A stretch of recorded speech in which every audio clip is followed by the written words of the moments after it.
L'arte in genere a Favara sappiamo essere fonte di privilegio per la nostra città.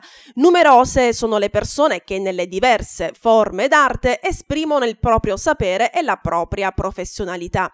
Ed è il caso che si è registrato ultimamente con il film Tutto Agrigentino sulla Muri del regista Giovanni Volpe.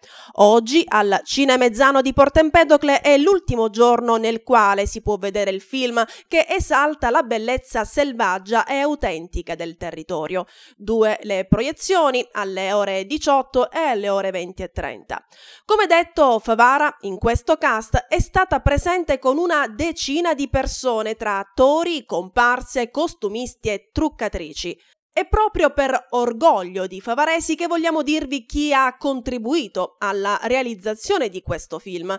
Gli attori Giuseppe Crapanzano in arte Cioppino, Lia Tinaglia e Laura Pompeo, Francesco Simone e Totorizzo, quest'ultimi 2 nel ruolo di Picciotti, Davide Castronovo e Giuseppe Di Stefano, e poi la costumista Gemma Marotta e le truccatrici Stefania Bellavia e Cristina Crapanzano.